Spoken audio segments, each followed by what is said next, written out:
Hi, my name is Rafie Karen. I'm the head writer for IHateYourSportsTeam.com. I'm here with Peter Quatromani, our COO and creator of I Hate Your Sports Team.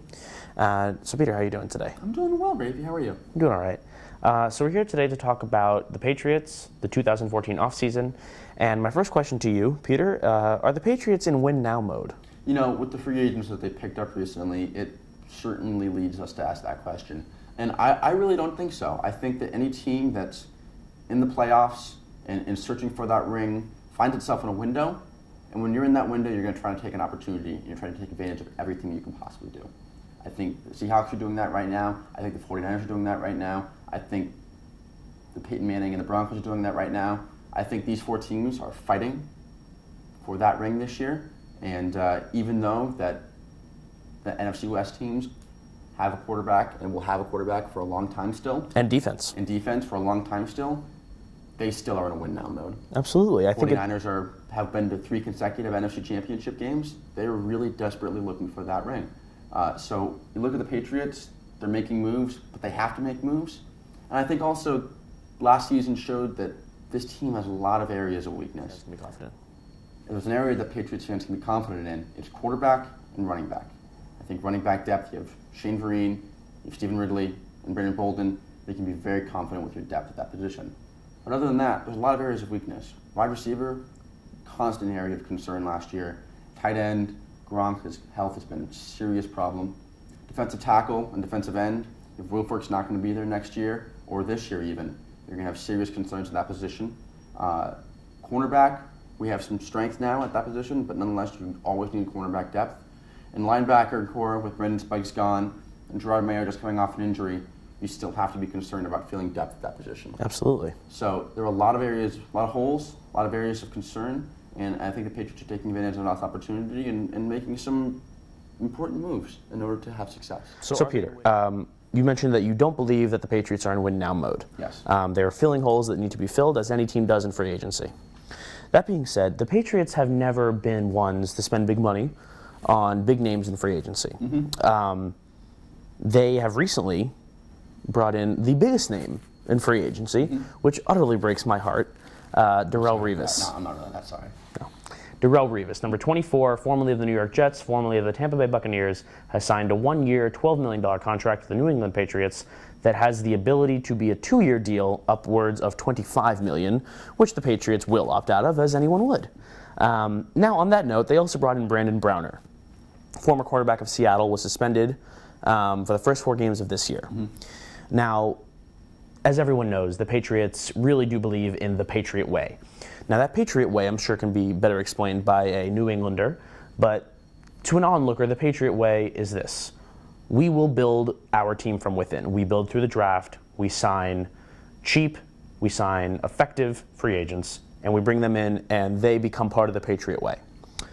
Now, is this method changing with 2 big-name signings of Darrelle Revis, Brandon Browner, and recent links to Deshaun Jackson, a $10 million a year receiver who has clear off-the-field issues? Mm-hmm. And on that note, Brandon Browner, who I've stated already, will be suspended for the first 4 games of the season, and Revis has a history of contract issues, never on-field issues, but contract issues that have led teams to part ways with him. Yep. Is the Patriot Way changing? I'd say no. I think the Patriots have gone out there in the past and picked players that were at the top of the free agent class.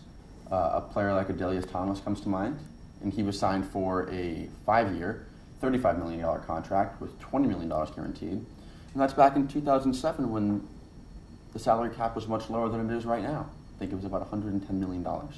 So at that point, the Patriots had picked up Adelius Thomas, and in 2007 they also picked up Randy Moss, renegotiated his contract, renegotiated Tom Brady's contract to make sure that his signing bonus was spread out over the course of the next few years to make room for players like that. They picked up Wes Welker. They picked up Dante Stallworth. Well, Wes at the time was not a big name. He was not a big name, but he was definitely hit to the salary cap. And Randy was only given to us for a 4th-round pick. Randy Moss ended up being released. Yep. He was released because... After 4 or 5 years in the Patriot system. Yes, but he was released because, other than 2007, Randy, while great, did not fit that Patriot mold. Mm-hmm. I think that's very clear. Yep.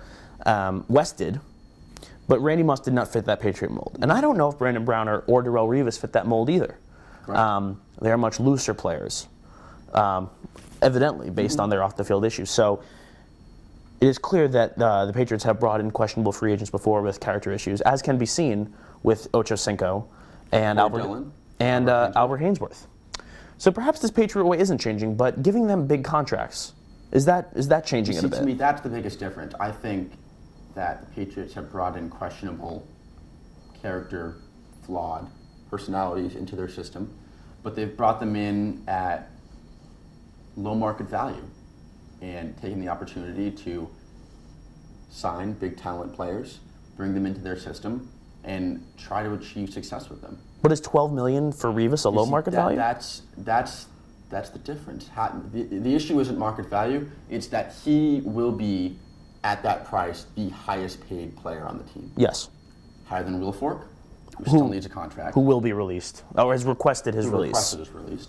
And due to Brady's salary and him taking a $30 million signing bonus and having it spread out, Brady's salary will also be lower. Brady is 10 a year, I believe. Brady's 10 a year, yeah. Fully guaranteed contract. Fully so guaranteed that contract. offsets a little bit of the language. Exactly. But nonetheless, if you look at the hierarchy of who gets paid the most on the New England Patriots, Darrelle Revis is at the top of the charts. Do they have another one in them? Win as in ring. Does Bill and the Brady Bunch have another ring in them before Brady's inevitable retirement? You know, it's a really interesting question because they've consistently been in the dance as long as I can remember, as long as Brady and Belichick have been a part of that franchise.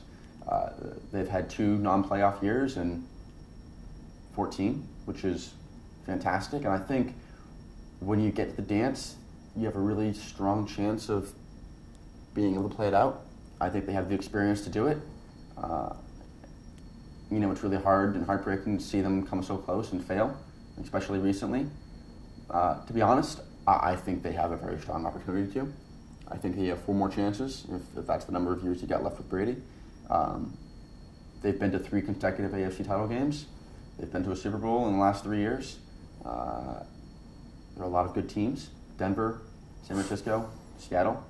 It'll be hard to get through all of them. Luckily, we don't need to play all of them. Hopefully, we'll only have to play 1 or 2. But if things go our way, I think there's a very strong possibility. The Patriots might find themselves as a 1 seed because at the moment there really isn't too much to worry about in the AFC. I think the Colts and the Broncos both give them a huge run for their money. Colts not so much, but yeah, I understand. The Patriots have an easier track to the 1 seed. Okay. And if you get the 1 seed and you're at home, it's a lot easier. Very true. Patriots also play the Broncos at home this year. A lot easier. Patriots won that game at home. Bit of a fluke. But lost when it mattered. In Denver. So if you're looking at home field advantage, I think it plays a role. And I think the Patriots have the fast track to getting that. Very true. So.